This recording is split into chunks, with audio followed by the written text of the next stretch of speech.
రామ రామ రామేతి రమే రామే మనోరమే సహస్రనామ తత్తుల్యం రామనామావరాననే శ్రీరామ రామ రామేతి రమే రామే మనోరమే సహస్రనామ ఓం నమో భగవతే వాసుదేవాయ నమః.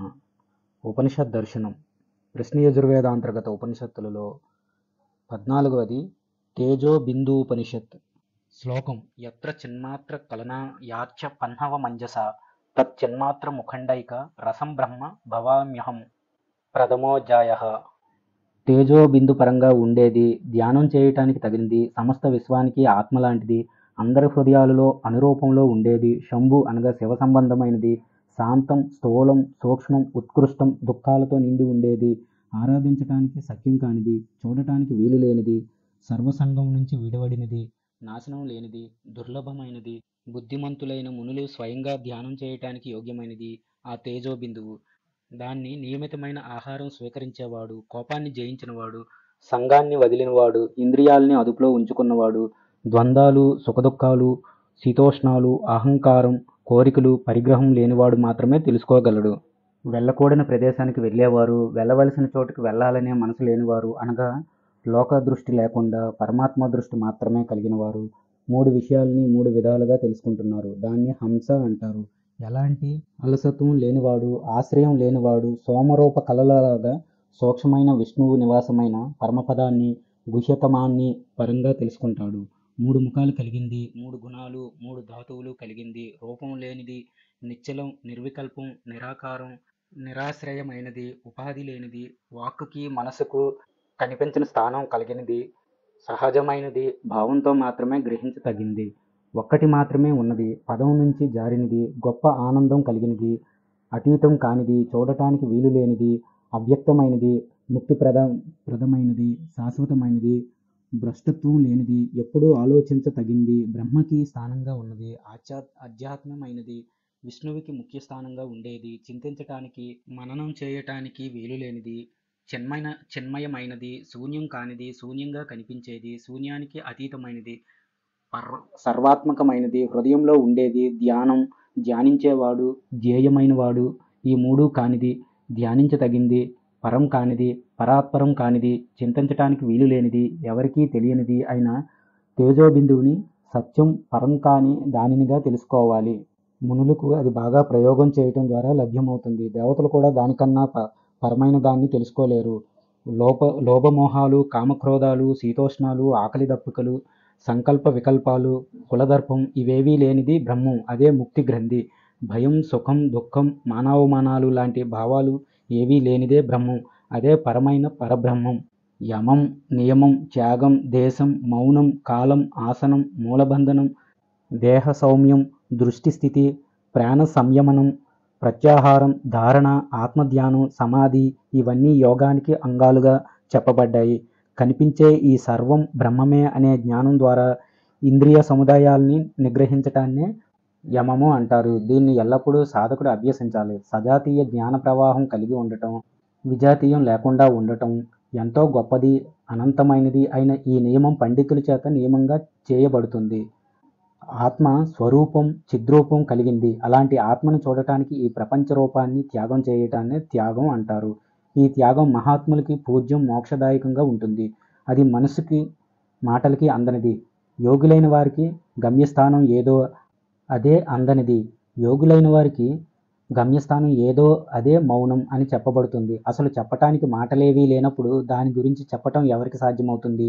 ఈ ప్రపంచం చెప్పాల్సిందే అయినప్పుడు అది శబ్దరహితంగా ఉంటుంది. దాన్నే సహజ మౌనం అని కూడా అంటారు. లోకంలో మాట్లాడకపోవటమే మౌనం అని అజ్ఞానులు చెబుతారు. కానీ బ్రహ్మవాదులకి అది సరైనది కాదు. అది మధ్య అంతాలలో ఏ ప్రదేశంలో ప్రజలు లేరో, ఎవరి వల్ల ఇదంతా అనగా ప్రపంచం వెల్లువలాగా వ్యాపించబడి ఉందో అలాంటి రహస్యమైన ప్రదేశాన్నే దేశం అంటారు. సృష్టిలో బ్రహ్మాది సకల ప్రాణులకి నిమిషాదిగా కనిపించబడిన సమయాన్నే కాలం అని చెబుతారు. ఈ కాలం అనేది అఖండమైనది, ఆనందం కలిగింది, అద్వయమైనది, ఇంకొకటి ఏది దీనితో సమానం కానిది. ఏ ఆసనం మీద కూర్చుంటే సుఖంగా పరబ్రహ్మను గురించి ధ్యానించటానికి వీలవుతుందో దాన్నే ఆసనం అంటారు. మిగిలినవన్నీ సుఖాన్ని చెడగొట్టేవే. సిద్ధులైన వారు ఏ రకమైన ఆసనంలో కూర్చొని సర్వభూతాలకి ఆది అయినది, ఈ విశ్వానికి అధిష్టానభూతమైనది అద్వయమైనది అయిన బ్రహ్మసిద్ధి కోసం ప్రయత్నించి ఆ సిద్ధిని పొందుతారో దాన్నే సిద్ధాసనం అంటారు. ఈ లోకాలన్నిటికీ ఏది మూలమో, దేనివల్ల చిత్తానికి బంధం కలుగుతుందో దాన్నే మూలబంధం అంటారు. ఇది ఎప్పుడూ సేవించదగింది, రాజయోగులకు ఎంతో యోగ్యమైనది. యోగి అయినవాడు తన అంగాల సమత్వాన్ని తెలుసుకొని సమమైన రీతిలో బ్రహ్మలో లీనం చేయాలి. అలా కాకపోతే ఆ సమానత్వం, రుజుత్వం అనేవి నిజమైనవి కావు. దీన్నే దేహ సామ్యము అంటారు. తన దృష్టిని జ్ఞానమయంగా చేసి ఈ ప్రపంచాన్ని మొత్తం బ్రహ్మమయంగానే చూడాలి. అలా చూడగలిగిన దృష్టే గొప్ప దృష్టి. అంతేగాని ముక్కు చివరి భాగంలో చూసే దృష్టి దృష్టి కాదు. ఏ స్థితిలో ద్రష్ట అనగా చూసేవాడు, దర్శనం అనగా చూపు, దృశ్యం అనగా చూడదగిన వస్తువు, ఈ మూడిటికి విరామం, నాశనం, ఐక్యం కలుగుతుందో దాన్నే సరైన దృష్టి అంటారు. అలాంటి చోటే దృష్టిని కేంద్రీకరించాలి, అంతేకాని ముక్కు చివర కాదు. సాధకుడికి బ్రహ్మభావం వల్ల చిత్తాది సర్వభావాలలో ఏర్పడే సర్వవృత్తి నిరోధం ఏదైతే ఉన్నదో అదే ప్రాణామాయం అని చెప్పబడుతుంది. ఈ ప్రపంచాన్ని నిషేధించటాన్ని రేచకం. నేనే బ్రహ్మ అనే వృత్తిభావనే పూరకం. దీని తరువాత ఈ ప్రపంచాన్ని నిషేధించి బ్రహ్మైవాస్మి అనే భావంలో నిశ్చలంగా ఉండటమే కుంభకం. దీన్నే ప్రాణ సంచయనం అంటారు. తెలివి తక్కువ వారికి అది ప్రాణపీడనం. అలాంటి వారికి ప్రాణామాయం అనేది ముక్కిని పట్టి పీడించడమే అవుతుంది. ఇక విషయాల మీద ఆత్మత్వ దృష్టి కలిగి మనస్సుని, చిత్తాన్ని రంజింపచేయటమే ప్రత్యాహారం అంటారు. దీన్ని సాధకుడు మాటిమాటికి అభ్యసించాలి. మనిషి మనస్సు ఎక్కడికి పోతుందో, ఏ స్థానానికి పరిగెడుతుందో ఆయా ప్రదేశాలన్నిటిలో బ్రహ్మని దర్శించటమే, అనగా మనస్సుని బ్రహ్మం మీద నిలపటాన్ని ధారణ అంటారు. నేనే బ్రహ్మను అనే స్థిర నిశ్చయంతో మరో దృశ్యాన్ని చూడకుండా ఏకాగ్ర స్థితిలో ఉండటాన్ని ధ్యానం అంటారు. ఈ ధ్యానం సాధకుడికి పరమానందాన్ని ఇస్తుంది. ఇక సమాధి అంటే ఎలాంటి వికారాలు లేకుండా పరబ్రహ్మని మనసులో ధ్యానిస్తూ మరొక దాన్ని విస్మరించటమే సమాధి అని చెప్పబడుతుంది. ఇది సహజమైన ఆనందం. దీన్ని సాధకుడు బాగా అభ్యాసం చేయాలి. ఆ విధంగా ధ్యానం చేసేవాడికి తన లక్ష్యం ఎప్పుడు సిద్ధిస్తుందో అప్పటి వరకు ప్రత్యక్షం అనేది దానంతట అదే క్షణంలో కుదురుతుంది. ఆ తరువాత అతడి సాధన ఫలించి యోగి రాజవుతాడు. అతడికి సిద్ధత్వం కలుగుతుంది. ఆ సిద్ధత్వ స్థితి అనేది మనసుకి, మాటకి అందనిది. సమాధి స్థితి కోసం సాధకుడు తీవ్రంగా ప్రయత్నిస్తున్నప్పుడు ఎన్నో రకాల విఘ్నాలు కలుగుతాయి. అవి ఏమిటంటే, 1 అనుసంధానం చెడిపోవటం, 2 అలసత్వం, 3 మాంద్యం కలగటం, 4 భోగాల మీద కోరిక, 5 లయమైపోవటం, 6 అంధకారం వ్యాపించటం, 7 చెదిరిపోవటం, 8 ఎక్కువ తేజస్సు, 9 బాగా చెమటలు పట్టడం, 10 శూన్యంగా ఉండటం లాంటివి. ఎంతో ప్రయత్నం చేసి సాధకుడు ఈ విఘ్నాలను జయించాలి. భావాల మీద మనసు నిలిస్తే భావత్వం అబ్బుతుంది. అదే శూన్యం మీద దృష్టి నిలిపితే శూన్యత్వమే కలుగుతుంది. ఇక బ్రహ్మను గనుక దర్శించగలిగితే అతడికి పూర్ణత్వం లభిస్తుంది. అందుకే పూర్ణత్వం కోసం అభ్యాసం చేయాలి. ఎవరైతే బ్రహ్మం అనే గొప్ప వృత్తిని విడిచిపెట్టి జీవిస్తారో అలాంటి వారు పశువులతో సమానంగా జీవిస్తున్నట్టు లెక్క. ఎవరైతే ఈ బ్రహ్మభావాన్ని బాగా తెలుసుకుంటారో, తాము తెలుసుకున్న దాన్ని బాగా వృద్ధి చేస్తారో అలాంటి వారే సత్పురుషులు, ధన్యజీవులు, ముల్లోకాల చేత నమస్కరించదగిన వారు. ఎవరికి ఈ బ్రహ్మభావం సమానంగా ఉండి బాగా వృద్ధి చెంది పరిపక్వతమవుతుందో అలాంటి వారు చివరికి సద్బ్రహ్మత్వాన్ని పొందుతారు. అలా కాక కేవలం మాటలు చెప్పేవారు ఆ స్థితిని పొందరు. అంటే ఈ బ్రహ్మభావం అనేది పొందటానికి ప్రయత్నం చేయాలి కానీ చెప్పటం కాదు అని గ్రహించాలి. ఇలా కాక బ్రహ్మభావం గురించి తెలుసుకున్నప్పటికీ ఆ బ్రహ్మభావం మనసులో లేనివారు, ఎక్కువగా విషయ సుఖాల మీద వ్యామోహం పెంచుకున్నవారు అజ్ఞానం వల్ల తిరిగి మరలా జన్మిస్తారు. అంటే వారికి జనన మరణాలు తప్పవని భావం. సనకాది, సుఖాది మహర్షులు బ్రహ్మవాదులు. వారు ఒక్క అరనిమిషం కూడా బ్రహ్మమయమైన భావం లేకుండా ఉండరు. ఎక్కడైనా కార్యం ఉంటే అక్కడ దానికి తగ్గ కారణం ఉంటుంది. అయితే బాగా విచారించి కార్యాన్ని గనుక పోగొడితే దాని వెంటే ఆ కారణం కూడా సహజంగా నశిస్తుంది. మాటలతో గోచరం కాని వస్తువు అనగా పరబ్రహ్మం ఏదైతే ఉన్నదో అదే శుద్ధమైన వస్తువు. పవిత్రమైన మనసు కలిగిన వారికే ఆ పరిశుద్ధమైన వస్తువు అనగా బ్రహ్మం జ్ఞానం కలుగుతుంది. తీవ్రమైన వేగంతో భావిస్తే ఆ వస్తువు నిశ్చయాత్మకత్వాన్ని పొందుతుంది. కనుక సాధకుడు దృశ్యమానమైన ఈ ప్రపంచాన్ని అదృశ్యం చేసి దాన్ని బ్రహ్మకారంగా భావించి చింతించాలి. అప్పుడే అతడికి బ్రహ్మాకార నిశ్చయ జ్ఞానం కలుగుతుంది. విద్వాంసుడైన సాధకుడు చిద్రసపూర్ణమైన జ్ఞానాన్ని పొంది నిత్యం సుఖంగా ఉండాలి. ద్వితీయోధ్యాయః. ఒకనాడు కుమారస్వామి పరమేశ్వరుడిని ఇలా ప్రశ్నించాడు. తండ్రి, అఖండ ఏకరసుడైన చిన్మాత్ర స్వరూపుడు గురించి నాకు చెప్పండి అని అడిగాడు. శివుడు ఇలా చెబుతున్నాడు. కుమారా, ఈ దృశ్యమాన అనగా కనిపించే ప్రపంచం మొత్తం అఖండైక రసమే అనగా సంపూర్ణమైన ఒకే ఆనందం కలిగింది. అలాగే తాను కూడా అఖండైక రసమే. అదేవిధంగా మంత్రం, క్రియ, జ్ఞానం, జలం, భూమి, ఆకాశం, శాస్త్రం, 3 వేదాలు, బ్రహ్మ, వ్రతం, జీవుడు, అజుడు ఇవన్నీ అఖండైక రసాలే. వీటితో పాటు సృష్టికర్త బ్రహ్మ, విష్ణువు, రుద్రుడు, అహం అనే జీవుడు, ఆత్మ, గురువు, లక్ష్యం, మనస్సు, శరీరం, మనసు, చిత్తం, సుఖం, విద్య, అవ్యయుడు, నిత్యుడు, పరం ఇవి కూడా అఖండైక రసాలే. ఇలా లోకంలో అఖండైక రసం కన్నా వేరైన వస్తువేదీ లేదు. అనగా అఖండం అంటే విభజించటానికి వీలు లేని ఒకే రసం అని అర్థం. ఈ సృష్టిలో అఖండైక రసం కన్నా వేరైన వస్తువేదీ లేదు. నేను స్థూలం, సూక్ష్మం, వేద్యం, నీవు రహస్యమైనది, జ్ఞాత, స్థితి, తల్లి, తండ్రి, భర్త, సోదరుడు ఇవన్నీ అఖండైక రసాలే తప్ప మరొకటి కాదు. అదేవిధంగా సూత్రం, విరాట్ పురుషుడు, గాత్రం, శిరస్సు, అంతర్భాగం, బహిర్భాగం, పూర్ణమైనది, అమృతమైనది, గోత్ర అనగా భూమి, ఇల్లు, గోప్యంగా ఉండేవి, చంద్రుడు, నక్షత్రాలు, సూర్యుడు, క్షేత్రం, దయాగుణం ఇవన్నీ కూడా అఖండైక రసాలే. శాంతం, గుణం, సాక్షి, మిత్రుడు, బంధువు, రాజు, నగరం, రాజ్యం, ప్రజలు, తారం, జపం, ధ్యానం, పదం, గ్రాహ్యం, మహత్తు, జ్యోతిష్యు, ఘనం, భోజ్యం, హవిస్సు, హోమం, స్వర్గం, తాను, ఈ సర్వం ఇలా వీటన్నిటినీ సాధకుడు అఖండైక రసంగా చిన్మాత్రగా భావించాలి. ఈ సర్వం చిన్మాత్రమయమే. చిన్మయాన్ని, ఆత్మభావాన్ని చిన్మాత్రగా అఖండైక రసంగా తెలుసుకోవాలి. అన్ని లోకాలు చిన్మాత్రమే.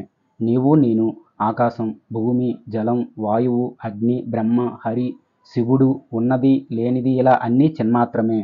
ఇలా మొత్తం అఖండైక రసమే అనగా చిన్మాత్రమే. భూతం, భవిష్యత్తు, ద్రవ్యం, కాలం, జ్ఞానం, జ్ఞేయం, జ్ఞాత ఇవన్నీ చిన్మాత్ర రూపాలే.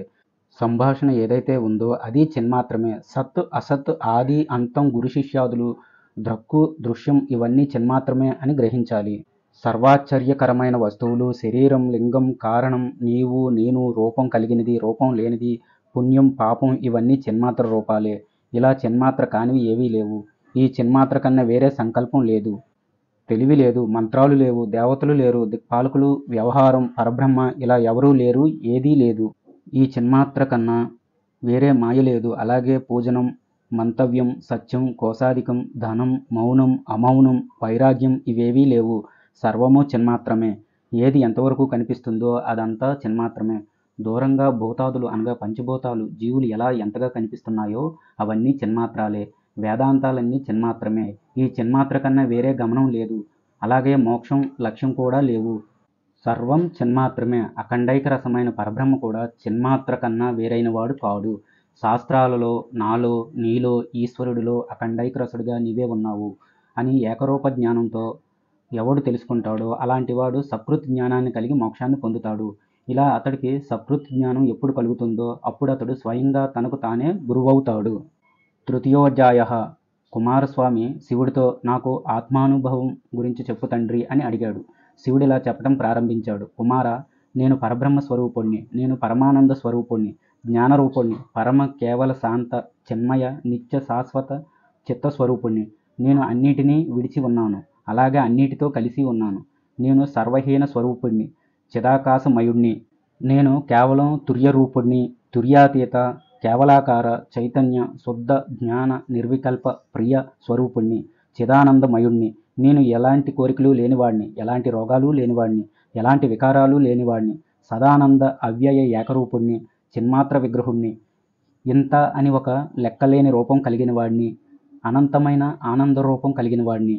నేను సత్పరానంద రూపుణ్ణి, అలాగే చిత్పరానందుణ్ణి, అంతరాంతర స్వరూపుణ్ణి, వాక్కుకి మనసుకి కనిపించని వాడిని, ఆత్మానంద, సత్యానంద, ఆత్మారామ, ఆత్మప్రకాశ స్వరూపుణ్ణి.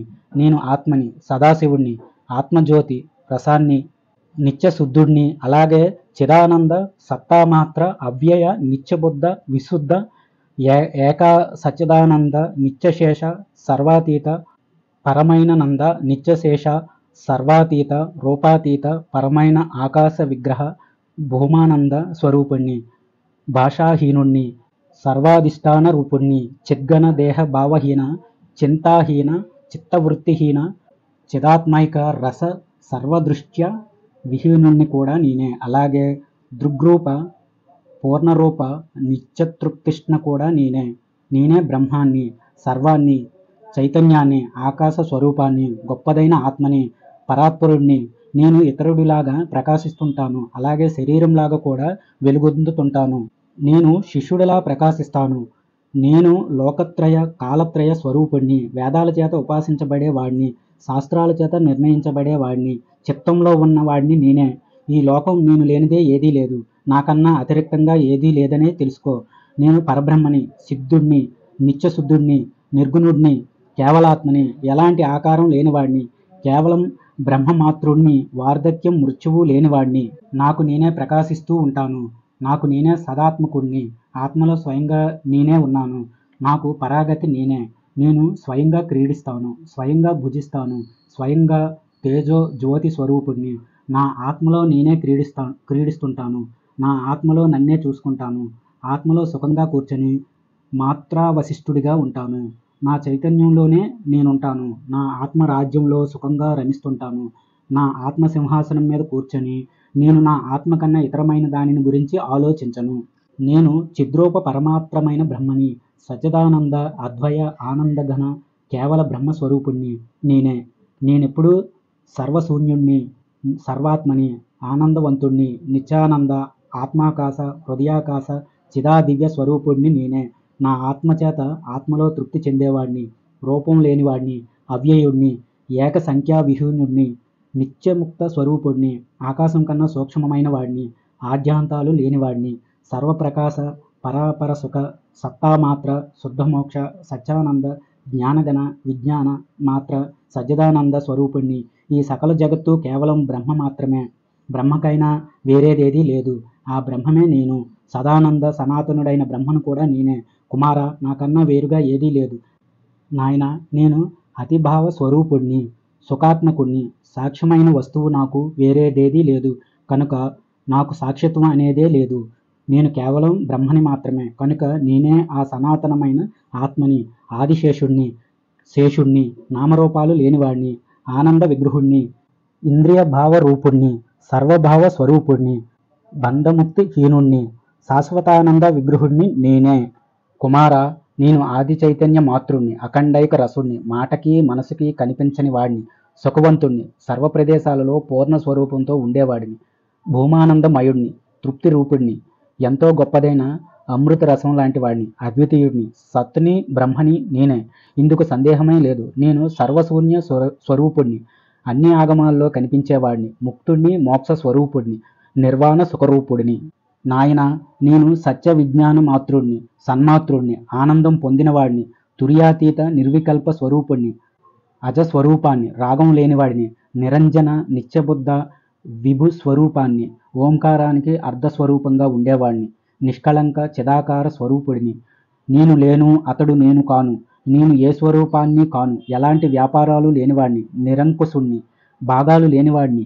నేను మనస్సు, ఇంద్రియాలు, బుద్ధి, వికల్ప దేహాదిత్రయం, జాగృత్ స్వప్న సుషుప్తి రూపాలు, తాపత్రయ రూపాలు, ఈషణాత్రయ రూపాలు కానివాడిని. నాకు శ్రవణం అనేది లేదు. నాకు సజాతీయ విజాతీయ పదార్థం అనేది ఏదీ లేదు. స్వగతం దేహత్రయం అనేవి కూడా నాకు లేవు. మనోరూపం అసత్యం, బుద్ధి రూపాలలోని అసత్యం, అహంకారం అసత్తు నేనే. నేను నిత్యుడిని, శాశ్వతుడిని, పుట్టుక లేనివాడిని. దేహత్రయం, కాలత్రయం, గణత్రయం ఇవన్నీ అసత్ స్వరూపాలే. నేను మాత్రమే సత్యాత్మకుణ్ణి, పవిత్రమైన వాడిని.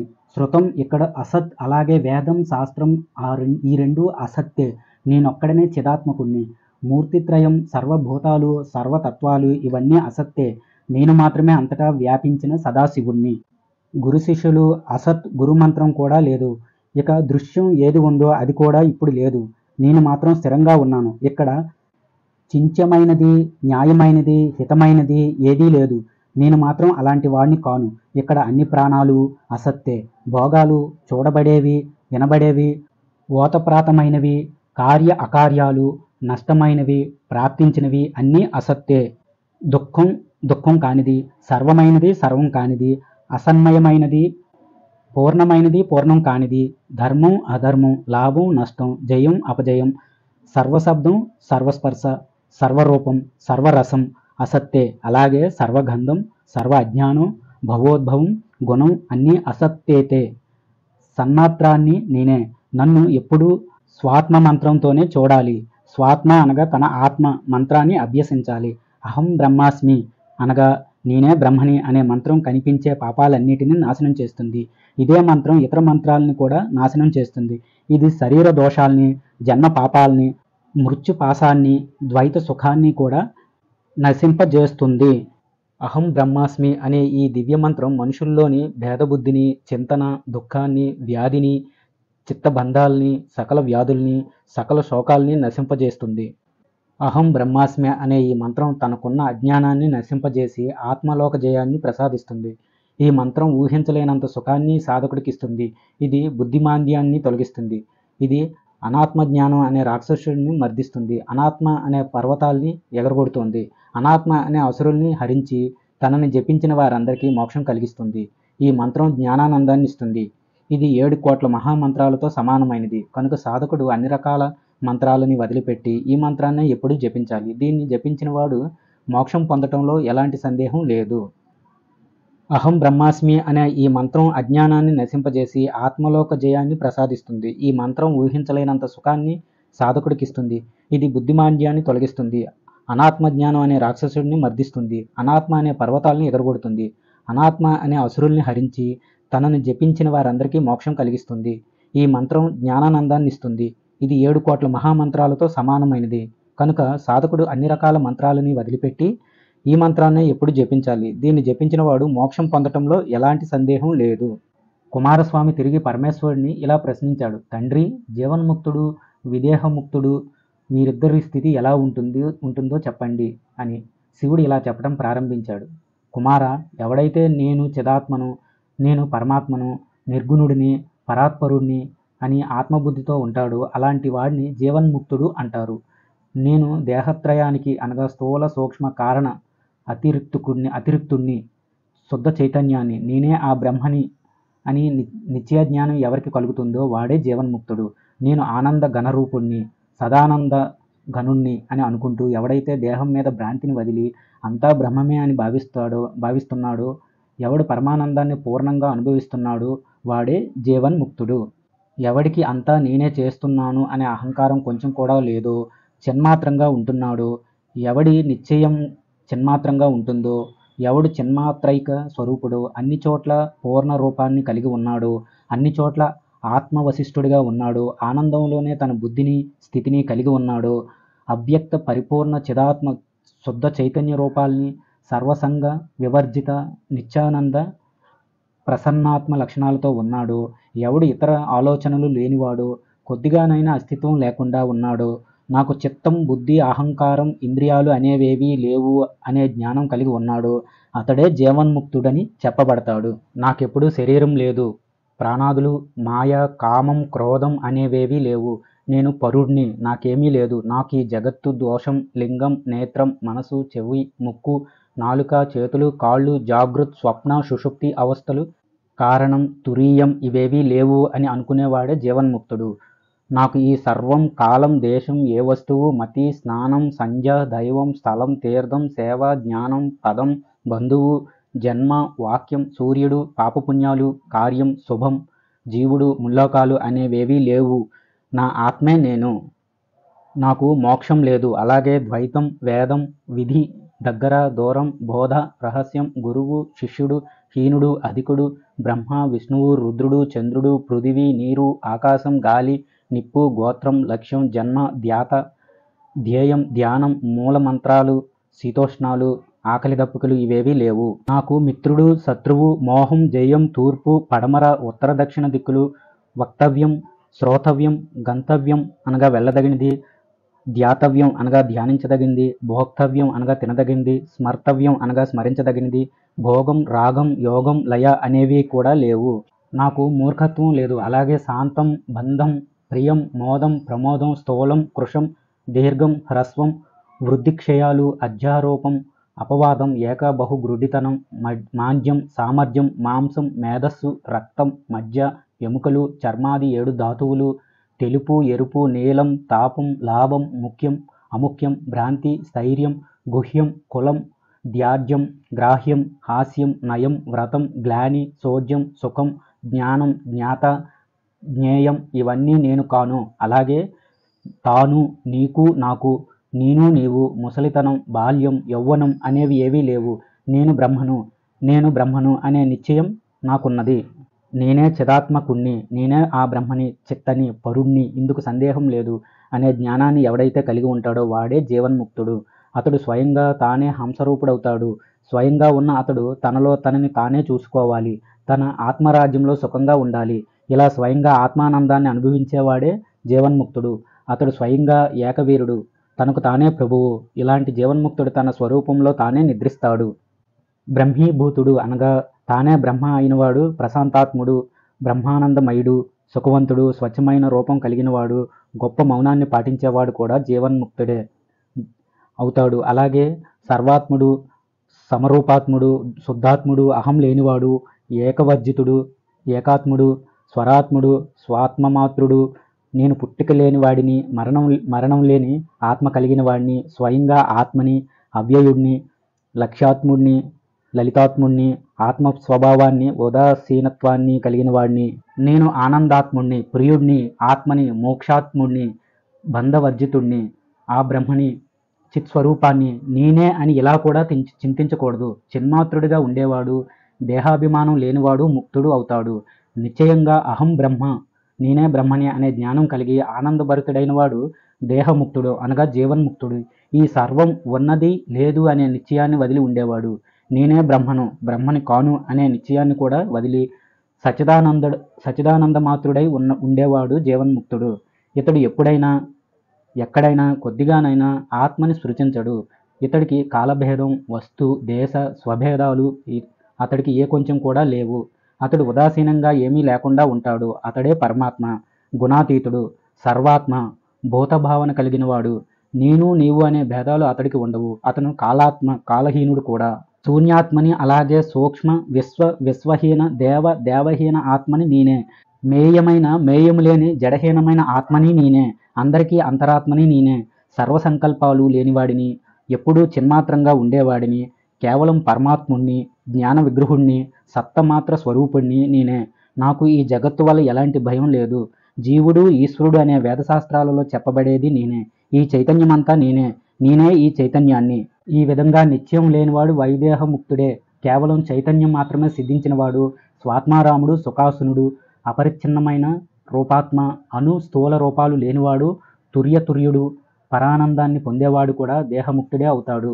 అలాగే నామరూపాలు లేని ఆత్మ ఉన్నవాడు ఉత్కృష్టమైన సంవిత్ సుఖ స్వరూపం కలిగినవాడు, తుర్యాతీత రూపం కలిగినవాడు, శుభాశుభాలను వదిలేసినవాడు యోగాత్ముడు, యోగయుక్తుడు, బంధముక్తి హీనుడు, గుణగణాలు దేశకాలాలు లేనివాడు, సాక్షిత్వం అసాక్షిత్వం అనేవి లేనివాడు, ఎవడికి ఈ ప్రపంచ మానం లేదో, ఎవడికి బ్రహ్మాకారం లేదో, ఎవడు తన స్వరూపంలో స్వయం జ్యోతిగా ప్రకాశిస్తాడో, తన రూపంలోనే ఇష్టపూర్తిగా రమిస్తుంటాడో, మాటలకందని ఆనందం కలిగి ఉంటాడో, వాక్కుకి మనస్సుకి కనిపించని అతీతాతీతుడో, ఎవడు దేహాభిమానాన్ని లేకుండా ఉంటాడో వాడే ముక్తుడు.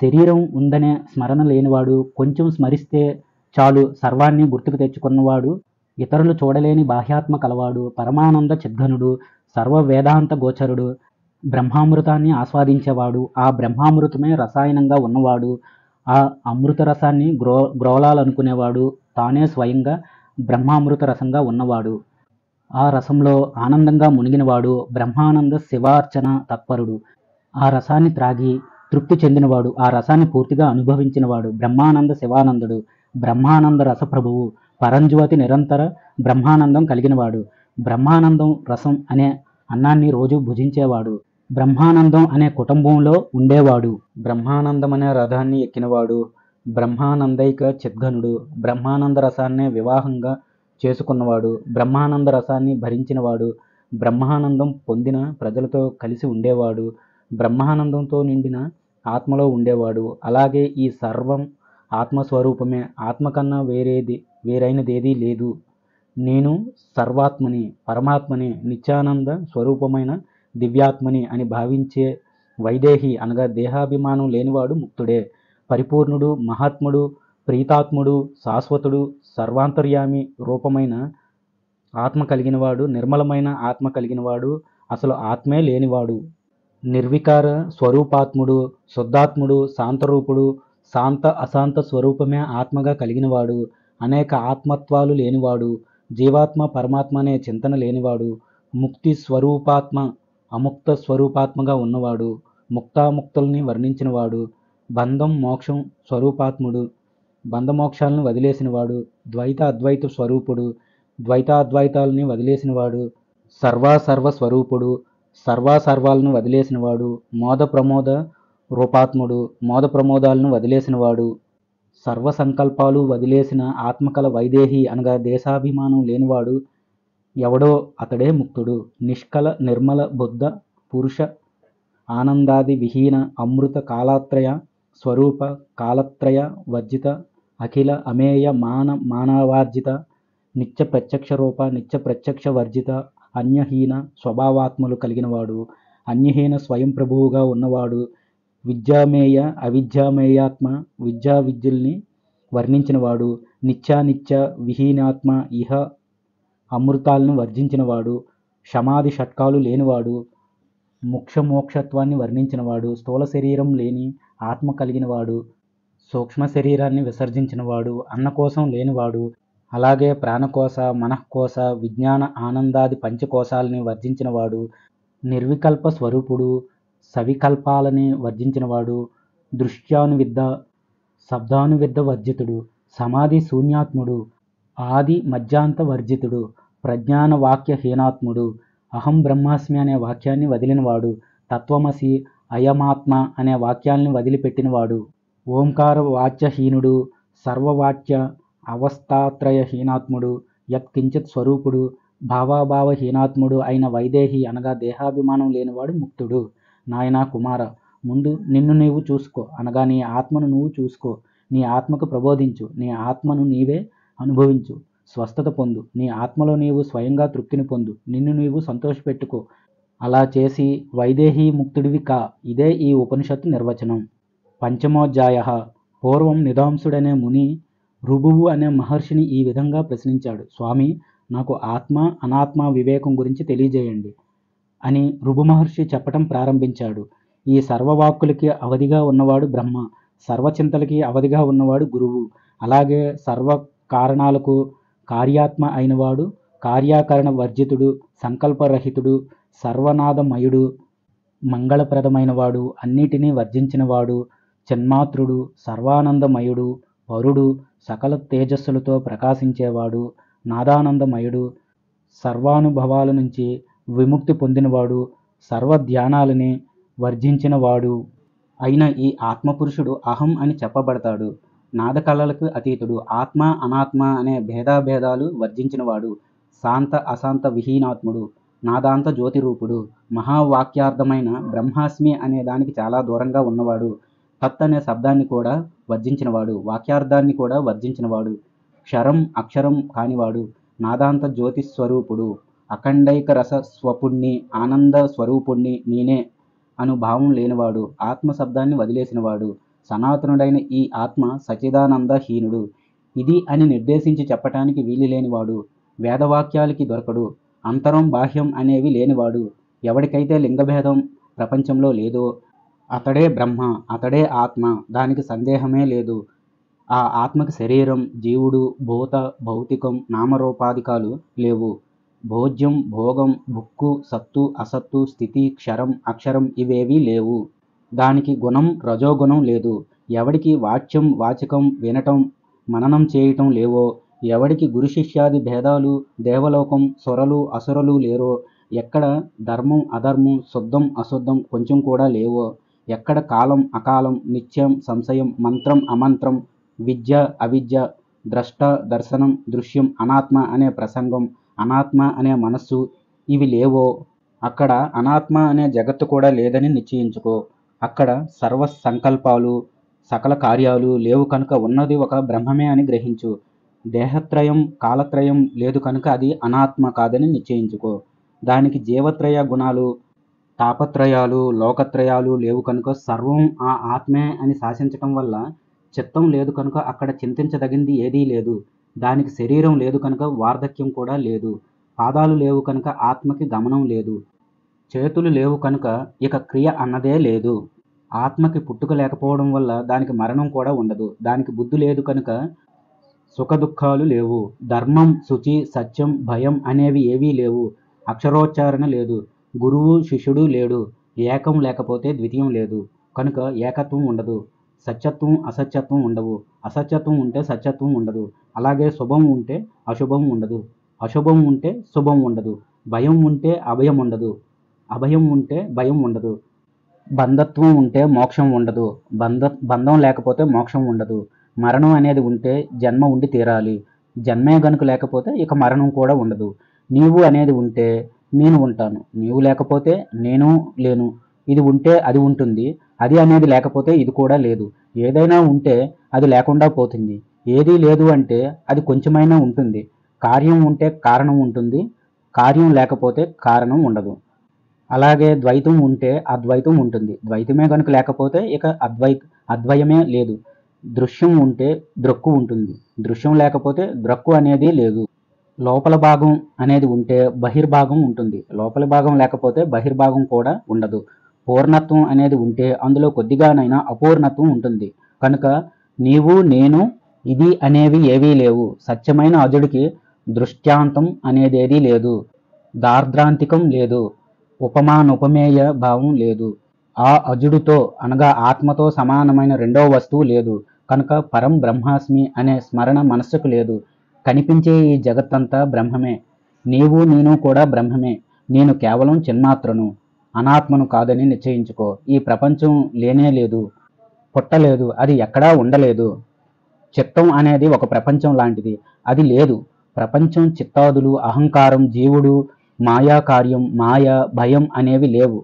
కర్త, క్రియ, శ్రవణం, మననం, రెండు సమాధులు, ప్రయాణం చేసినవాడు మానం, అజ్ఞానం, వివేకం, అనుబంధ చతుష్టయం, సంబంధత్రయం, గంగ, గయ, సముద్రం, భూతం అనేవి ఏవీ లేవు.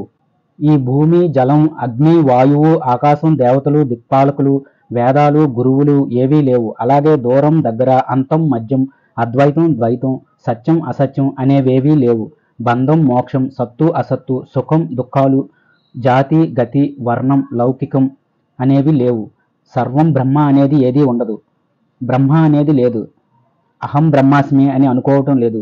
నిత్య శుద్ధోస్మి అనుకోవటం లేదు. వాక్కు చేత ఏదైతే చెప్పబడుతుందో, మనస్సుతో ఏది ఆలోచించబడుతుందో, బుద్ధి చేత ఏది నిశ్చయించబడుతుందో, చిత్తం అనేది దేనితో తెలియజేయబడుతుందో అనేవి ఏవి ఉండవు. వీటితో పాటు యోగాధికం, ఈ సర్వం లేదు. అగ్నిహోత్రాధికాలు లేవు. స్నాన ధ్యానాదులు, భ్రాంతి, అభ్రాంతి, అనాత్మ ఇవేవీ లేవని నిశ్చయించుకో. వేదం, శాస్త్రం, పురాణం, శౌర్యం, కారణం, ఈశ్వరుడు, లోకం, భూతం, ప్రజలు, ఏకత్వం ఇవన్నీ మిథ్యే. దీనికి సంశయమే లేదు. బంధం, మోక్షం, సుఖం, దుఃఖం, ధ్యానం, చిత్తం, సురులు, అసురులు, గౌణ ముఖ్యాలు, సంగము ఇదంతా కూడా మిథ్యే. మాటతో పలికేదే, సంకల్పంతో కల్పించబడేదే, మనస్సు చేత ఆలోచించబడేది కూడా మిథ్యే. అలాగే బుద్ధితో నిశ్చయించబడేది, చిత్తంతో నిశ్చయించబడేది, శాస్త్రాలతో విస్తరించబడేది, కళ్ళతో చూడబడేది, చెవులతో వినేది, సద్భావమైనది, కళ్ళు, చెవులు, గాత్రం ఈ సర్వం మిథ్యే. ఇది అని నిర్దేశించబడేది, అది అని దూరం నుంచి కల్పించబడేది, నీవు, నేను, అది, ఇది, వాడు, నేను, ఇంకొకడు, సద్భావం ఇలా ఏదేది సంభవించబడుతుందో అదంతా సర్వసంకల్ప భ్రాంతే. సర్వ అధ్యాసం, సర్వగోప్యం, సర్వభోగం, సర్వదోష ప్రభేదాలు ఏవీ లేవు. అసలు అనాత్మ అనేది లేదని నిశ్చయించుకో. నాది నీది, నాది వాడిది, నీ కొరకు నా కొరకు, నా చేత నీ చేత ఇలాంటి భావాలన్నీ మిథ్యే. అందరికీ రక్షకుడు విష్ణువు, సృష్టికి కారకుడు బ్రహ్మదేవుడు, రుద్రుడు సంహారు కారకుడు అనే ఈ భావన కూడా మిథ్యే. అలాగే స్నానం, జపం, హోమం, స్వాధ్యాయం, దేవతా పూజ, మంత్ర, తంత్ర, సత్సంగం, గుణదోష విజృంభణ, అంతఃకరణం, సద్భావం, అవిద్య పుట్టుక, అనేక కోటి బ్రహ్మాండాలు ఇవి కూడా మిథ్యే. గురువాక్యంతో ఎవరి చేతైనా ఇది అని నిశ్చయించబడింది.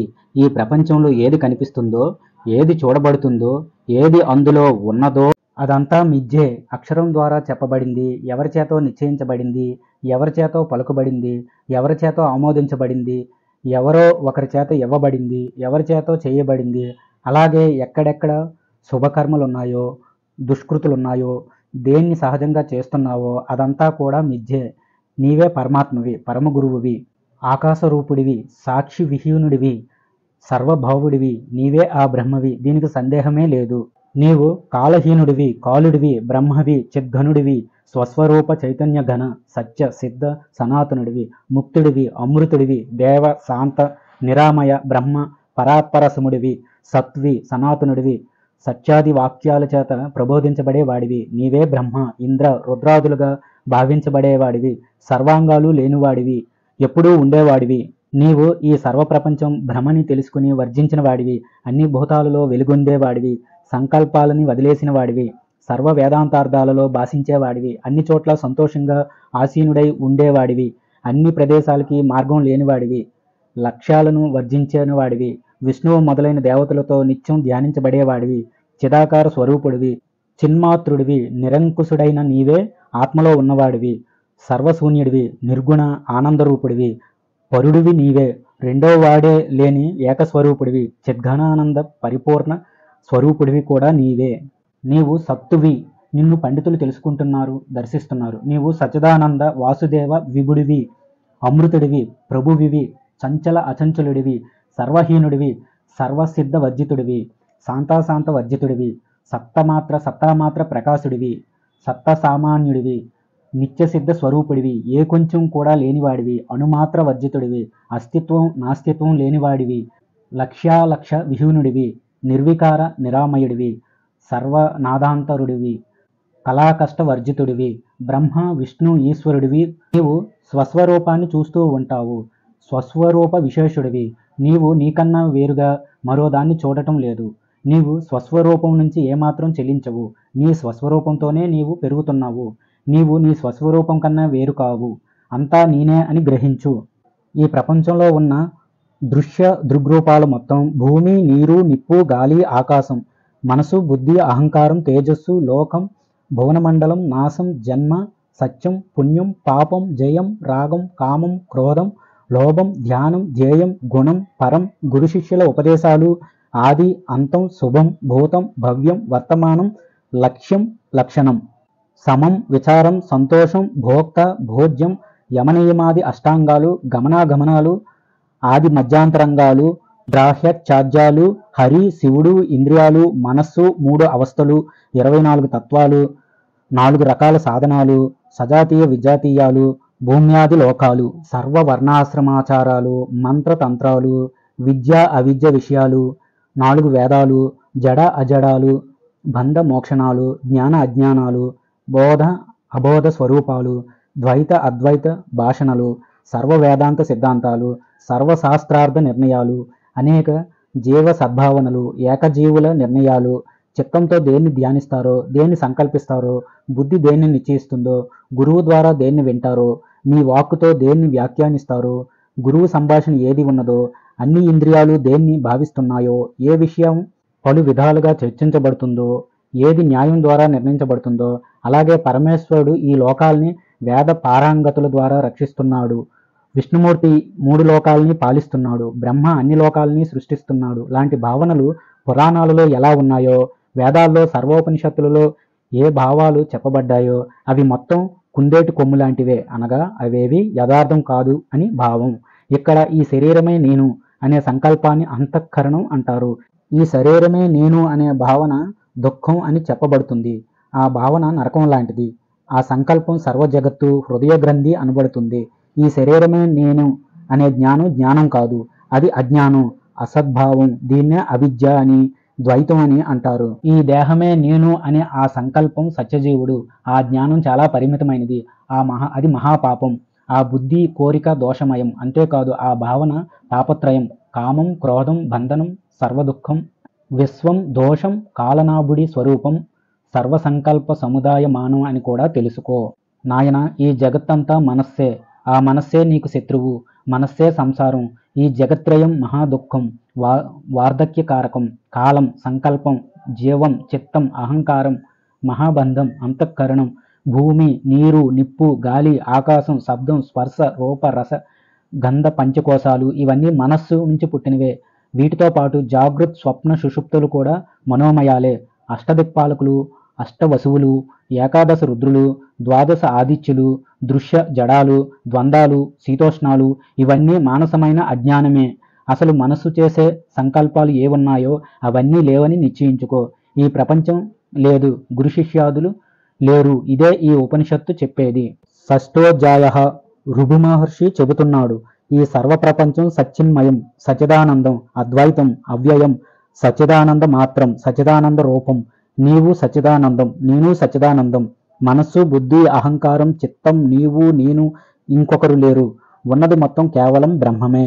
బ్రహ్మం తప్ప వాక్యం, పదం, వేదం, అక్షరం, జలం ఇవేవీ లేవు. ఆది మధ్య అంతాలు, సత్యం, నిబంధన, దుఃఖం, సుఖం, భావం, మాయ, ప్రకృతి, శరీరం, ముఖం, ముక్కు, కళ్ళు, చెవులు, దంతాలు, నాలుక, పెదవులు, లలాటం, ఉచ్ఛ్వాస నిశ్వాసలు, స్వేదం, ఎముకలు, రక్తం, మాంసం, మలమూత్రాలు, దూరం, దగ్గర, అంగం, ఉదరం, కిరీటం ఇవేవీ లేవు.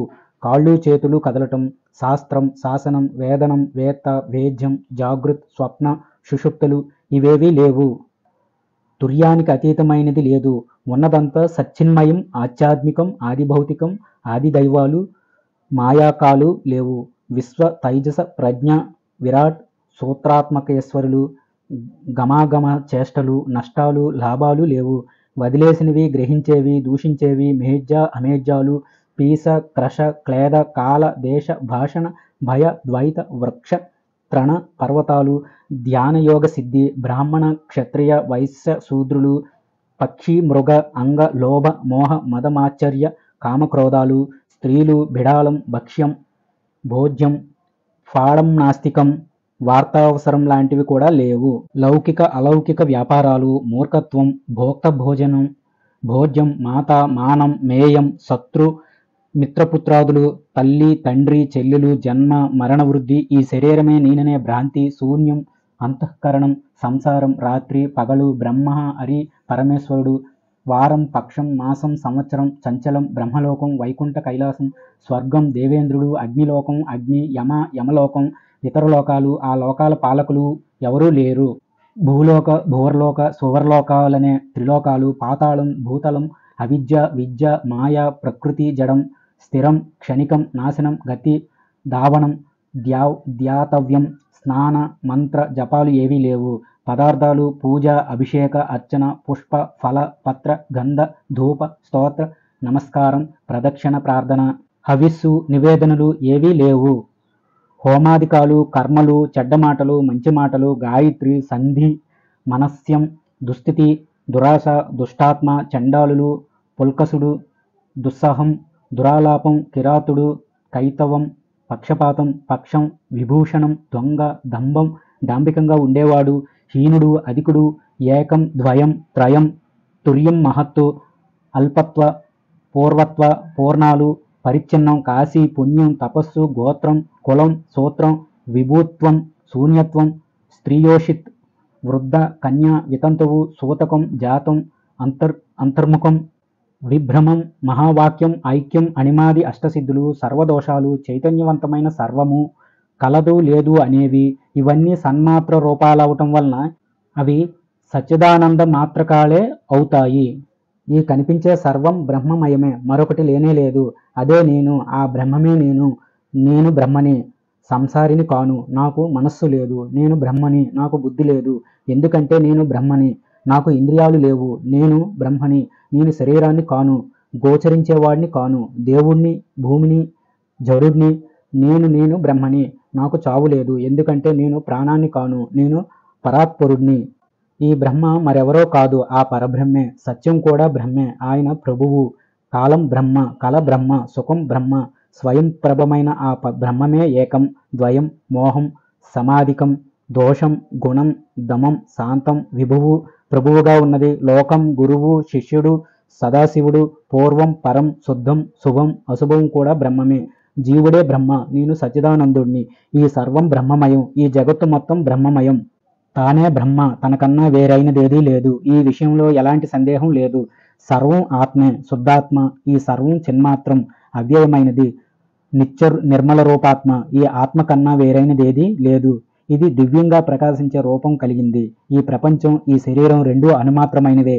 అసత్యం, అసించత్యం, సింత్యం అనేవి కూడా అనుమాత్రమైనవి. ఈ సర్వం బ్రహ్మమే, చిన్మాత్రమే.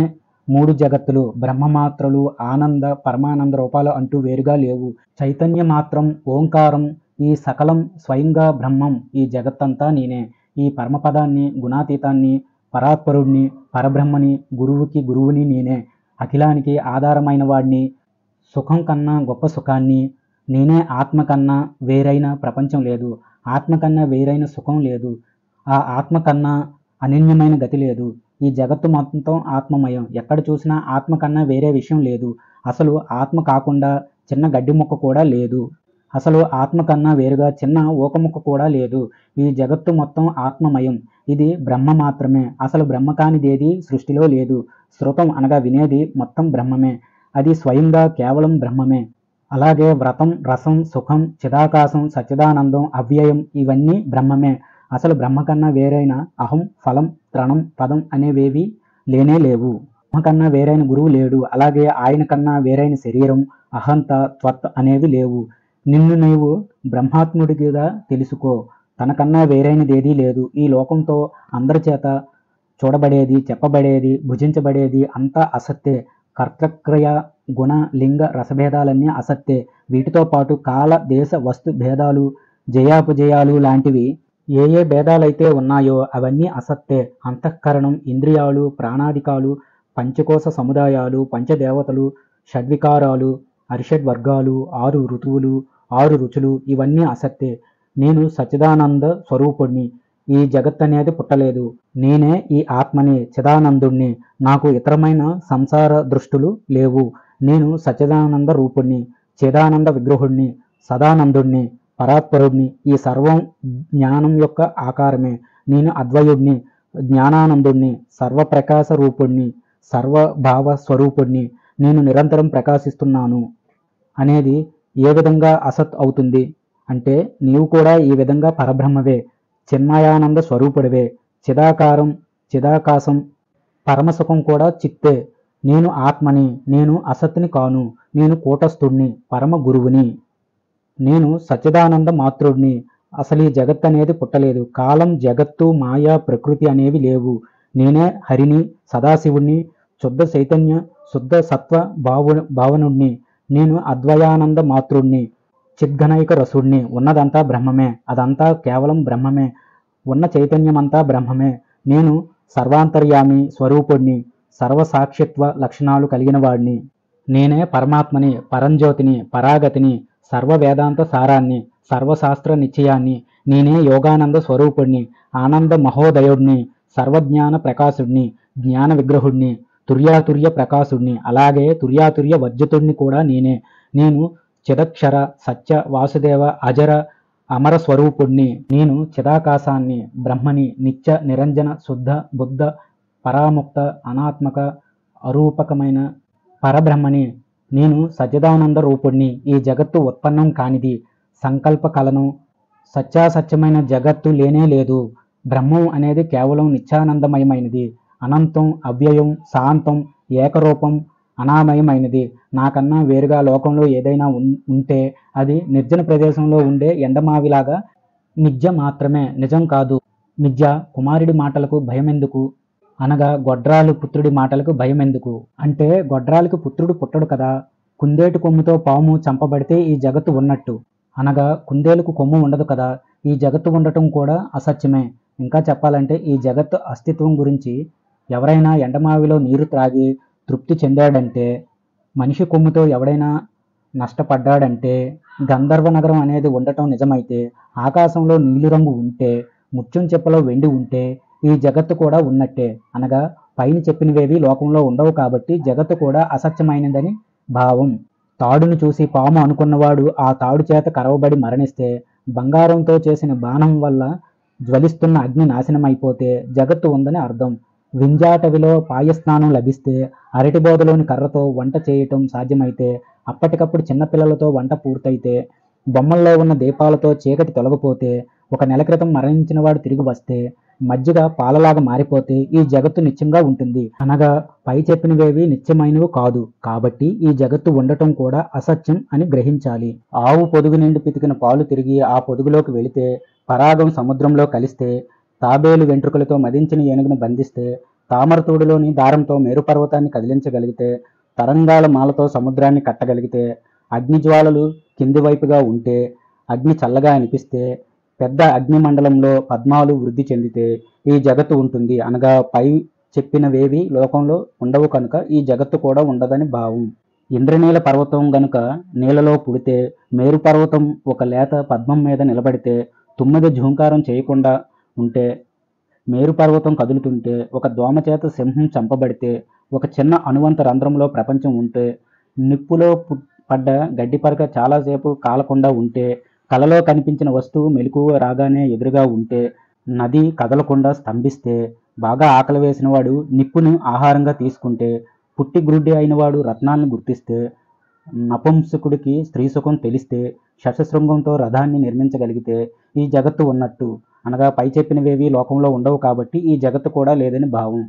అప్పుడే జన్మించిన కన్య భోగించటానికి యోగ్యురాలైతే, వంధ్యా కుమారుడి వల్ల సుఖం కలిగితే, కాకి హంసలాగా ఎగరగలిగితే, గాడిద సింహంతో యుద్ధం చేస్తే, గాడిద ఏనుగులాగా నడిస్తే, పూర్ణచంద్రుడు సూర్యుడిగా మారిపోతే, పట్టుకున్న సూర్యచంద్రుల్ని వదిలిన రాహువు కనబడితే, బాగా వేయించిన విత్తనాలు మొలకెత్తితే ఈ జగత్తు కూడా ఉన్నట్టే అనగా పై చెప్పినవేవి ఉండవు కనుక ఈ జగత్తు కూడా అసత్యం అని భావం. ఒక దరిద్రుడు ధనవంతుల సుఖాన్ని ఎరిగితే, కుక్క తన బలంతో సింహాన్ని జయిస్తే, ఒక జ్ఞానవంతుడి హృదయం మూర్ఖులు తెలుసుకుంటే, కుక్క మహాసముద్రాన్ని పూర్తిగా త్రాగేస్తే, పైనున్న ఆకాశం మనుషుల మీద పడిపోతే, ఆకాశంలో పుట్టిన పువ్వు సువాసనలు వెదజల్లితే, ఆకాశంలో అందమైన అడవి ఆవిర్భవిస్తే, కేవలం అద్దంలో బింబం లేకుండా ప్రతిబింబం కనిపిస్తే ఈ జగత్తు ఉన్నట్టే. ఈ జగత్తు మేక కడుపులో లేదు, తన కడుపులోనూ లేదు. భేదబుద్ధి, ద్వైతాద్వైతం లేదు. ఎవరికైనా మాయాకరమైన ఈ భేదభావం ఉంటే వారికి బ్రహ్మభావన ఉంటుంది. నేనే శరీరం అనుకుంటే కలిగేది దుఃఖం కనుక నేనే బ్రహ్మం అని నిశ్చయభావంతో ఉండాలి. హృదయం అనే గ్రంథిని ఛేదించే చక్రం బ్రహ్మం. ఏ విషయంలోనైనా సందేహం కలిగితే బ్రహ్మ నిశ్చయాన్ని ఆశ్రయించాలి. అనాత్మ అనే దొంగ ఉన్నాడు కనుక అతడి నుంచి ఆత్మ అనే రత్నాన్ని కాపాడాలి. బ్రహ్మం అనేది కేవలం నిత్యానందమయం, అతడే నేను అనే మంచి దృష్టాంతాల వల్ల బ్రహ్మ సాధకుడికి చేత సాధించబడతాడు. ఈ జగత్తు మొత్తం బ్రహ్మమే. అసలు జగత్తు అనే పేరునే వదిలేయి. నేనే బ్రహ్మను అని నిశ్చయించుకున్నాక అహంభావాన్ని వదిలేయాలి. అప్పుడు నిద్రపోయేవాడి చేతిలో ఉండిన పూలలాగా అన్నీ లయమైపోతాయి. అప్పుడు శరీరం, కర్మలు ఉండవు, మొత్తం బ్రహ్మమే ఉంటుంది. భూతాలు, కార్యాలు, అవస్థ చతుష్టయాలు ఉండవు. లక్షణాత్రయ విజ్ఞానం కూడా కేవలం బ్రహ్మమే కనుక అన్ని రకాల వ్యవహారాలని విడిచిపెట్టి నేనే బ్రహ్మ అని భావించు. నేను బ్రహ్మను, ఇందుకు సందేహం లేదు. నేనే చిదాత్మక బ్రహ్మను, సచ్చిదానంద మాతృని అని దృఢంగా నిశ్చయించి అజ్ఞానాన్ని వదిలిపెట్టు. ఇది శివ సంబంధమైన మహాశాస్త్రం. దీన్ని ఎవరో ఒకరికి ఇవ్వకూడదు. నాస్తికుడికి, కృతజ్ఞుడికి, దురాత్ముడికి అస్సలు ఇవ్వకూడదు. గురుభక్తి, విశుద్ధమైన అంతఃకరణ, ఉదారమైన ఆశయాలు కలిగిన శిష్యుడికి నెల లేక 6 నెలలు లేదా సంవత్సరం బాగా పరీక్షించి ప్రబోధించాలి. సాధకుడు అన్ని ఉపనిషత్తుల్ని అభ్యసించడం వదిలి ఎంతో ఆదరంగా ఈ తేజోబిందు ఉపనిషత్తుని అభ్యసించాలి. దీన్ని ఒక్కసారి పఠిస్తే చాలు, తానే బ్రహ్మ అవుతాడు. కృష్ణ యజుర్వేదాంతర్గత ఉపనిషత్తులలో 14వది అయిన తేజోబిందు ఉపనిషత్తు సమాప్తం. స్వస్తి. జయ శ్రీరామ.